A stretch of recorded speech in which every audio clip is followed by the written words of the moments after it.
Allowing artificial systems to safely adapt their own model during online operation will have significant implications for their successful use in unstructured changing real-world environment, as brittle hand-designed dynamics model and safety rules often fails to account for the complexity and uncertainty of real-world operation.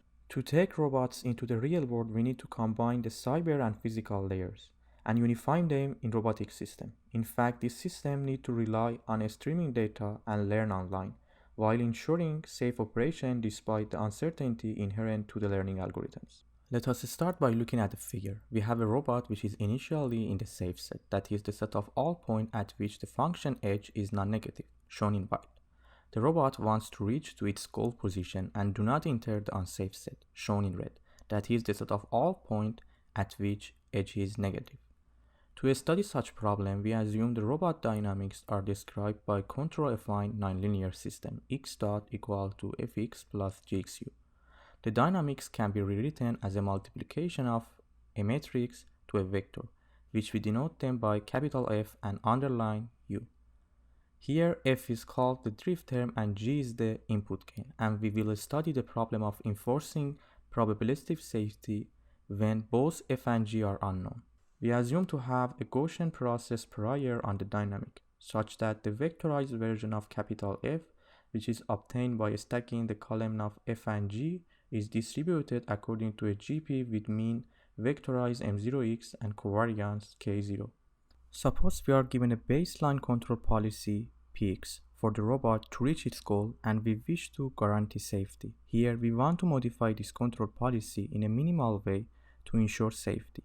Hence we consider the following optimization-based controller that ensures the control input uk is close to pxk in norm 2 and guarantee safety with probability bigger than a user-specified risk tolerance pk. We first start by explaining how Bayesian learning could be used to obtain a distribution over the system dynamics. We have the dynamic x dot equal to capital Fx times underline u. Also, we assume a GP prior on the dynamics. The controller observes a training set x1 to k, u1 to k, and x dot 1 to k at the triggering or sampling times t1 to tk. The value of the state and control input are observed without noise, but x dot might be noisy. In general, there may be a correlation among different components of the drift term f and the input gain g.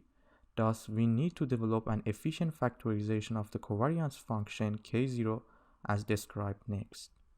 Here we factorize the covariance function k0 based on the matrix variate Gaussian process MVGP. We assume k0 is equal to the Kronecker product of a function b0 and a matrix A. This parametrization is efficient because we need to learn smaller matrices b0 in R n plus 1 times n plus 1 and A in R n times n. Here m is the dimension of the control input and n is the dimension of x. Also, the structure of MVGP is preserved in the posterior distribution.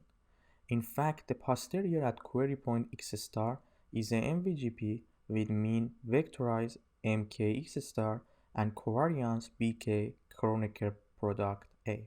Similarly, the posterior of fx star underline u star, which describe the dynamics at query point, is as follows. Note that the explicit value of mk and bk are calculated in our paper. Here we discuss two alternative approaches to infer a posterior over f of x and mention the benefit of our proposed MVGP framework with respect to them.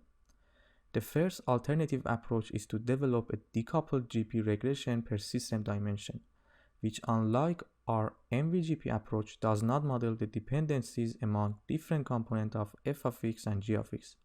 Moreover, the inference computational complexity of our MVGP approach is big O of 1 plus m to the power of 3 times k to the power of 2 plus big O of k to the power of 3, while the same for independent GP is big O of 1 plus m times k to the power of 2 plus big O of k to the power of 3, where k is the number of data points and m is the dimension of the control input.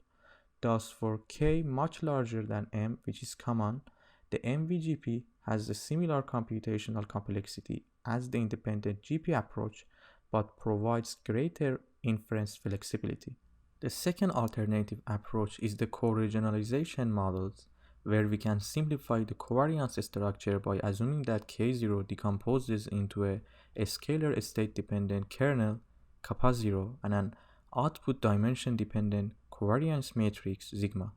Our MVGP approach is more efficient as the nice matrix time scalar kernel structure is not preserved in the posterior using these co-regionalization models. Next, we describe the second part of our approach. Previously, control barrier function or CBF are used to dynamically enforce safety for known dynamics. CBF work based on control barrier condition or CBC that are the summation of the Lie derivative of the control barrier function h with respect to dynamic plus alpha times h, where alpha is a positive number. By ensuring CBC is non-negative, we obtain a lower bound on the Lie derivative of h with respect to the dynamics. Let us back to our example. Here CBC greater than or equal to 0 ensure the robot does not leave the safe set shown in white. CBC greater than or equal to 0 is basically a lower bound on the derivative that tells the robot what changes it can make within the safe set to ensure it will stay in the safe set. Now we want to adapt this idea to our setup with unknown dynamics. Given the posterior over the dynamics, the control barrier condition or CBC is a random variable. In fact, we have shown given xk and uk, the CBC of xk and uk is a Gaussian random variable with the following mean and variance. Notice that the mean and variance of the CBC are affine and quadratic in U respectively. Recall our optimization-based controller. Here we replace the probabilistic safety constraint with a chance constraint over the control barrier condition. In fact, we ensure CBC of xk and uk greater than or equal to zeta, where zeta is a positive number, happens with a probability bigger than the user-specified risk tolerance p tilde k. As CBC is a Gaussian random variable, we can rewrite this chance constraint as a deterministic condition, which is a function of mean and variance of CBC. Hence, we developed a safe optimization-based controller, which is a quadratically constrained quadratic program. Next, we extend our CBF framework to a self-triggered setup. So far, we solved the following optimization-based controller that ensures that CBC is larger than zeta with a probability bigger than p tilde k at the triggering or sampling time. Now we want to extend our result to inter-triggering times. That is, we want to extend our CBF framework to a self-triggered setup in which the longest time until a control input needs to be recomputed to ensure safety is provided. Here tau k is the inter-triggering time, and we use a zero-order hold control mechanism during the inter-triggering time, namely ut is equal to uk for all time t in the interval tk to tk plus tau k. Here we want to provide an upper bound on tau k that ensures CBC is non-negative or system is safe during all the time in the interval tk to tk plus tau k, at least with a probability pk. To extend our CBF framework to a self-triggered setup, we assume the sample path of the GP used to model the dynamic are Lipschitz with sufficiently large probability qk. This assumption is valid for a large class of GPs such as a squared exponential and some of the Mathern kernels. Under this Lipschitz assumption, which happens with probability qk, if we solve our QCQP program at triggering time tk, and if the inter-triggering times tau k is upper bounded as follow, where the explicit parameters are calculated in our paper, we can ensure CBC is non-negative or system is safe during all the time in the interval tk to tk plus tau k, at least with probability pk equal to p tilde k times qk. Next, we extend our result to system with arbitrary relative degree. Let us apply the proposed approach on a pendulum with mass m and length L, with a state x equal to theta and w and the following control affine dynamics. Assume the controller is not aware of f and g. Here the unsafe set is a radial region theta c minus delta c to theta c plus delta c shown in red that needs to be avoided. Hence the control barrier function h is as follows. Here lead derivative of h with respect to g times u is 0. Consequently, CBC is not a function of u. Hence, a chance constraint over control barrier condition is not useful to ensure safety. So what should we do here? The trick here is to take more and more derivatives until the control input appears in the control barrier condition. Let r greater than or equal to 1 be the relative degree of h, that is, lead derivative with respect to g of lead derivative of order r minus 1 of h with respect to f is not equal to 0, and lead derivative with respect to g of lead derivative of order k minus 1 of h with respect to f is 0 for all k in 1 to r minus 2. Then the exponential control barrier condition of order r is defined as follows. In this case, when the dynamic is fully known and under appropriate assumption, if exponential control barrier condition of order r is non-negative, the system stays within the safe set. Now we want to adapt this idea to our setup with unknown dynamics, assuming that the relative degree is known. The motivation for assuming known relative degree but unknown dynamics came from robotic application. Commonly, the class of system is known, but the parameters of the dynamic are unknown. Recall our optimization-based controller. Here we replace the probabilistic safety constraint with a chance constraint over exponential control barrier condition.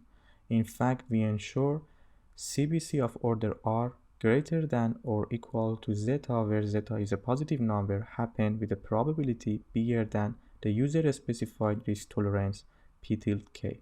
While we explicitly characterize the distribution of control barrier condition for relative degree 1, finding the distribution of exponential control barrier condition for arbitrary r might be a cumbersome task.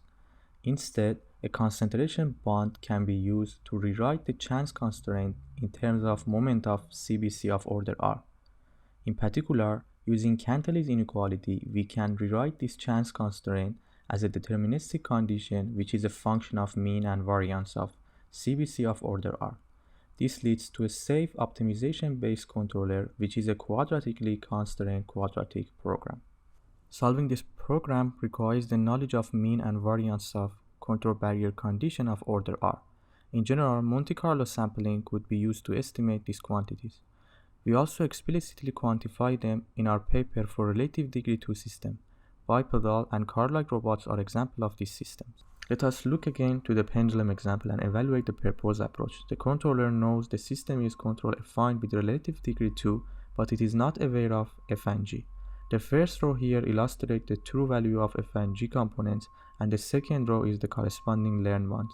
Here the controller met the control objectives and ensured safe operation by staying out of the red region and also learn the system dynamics. Thank you. Please feel free to contact us if you have any questions.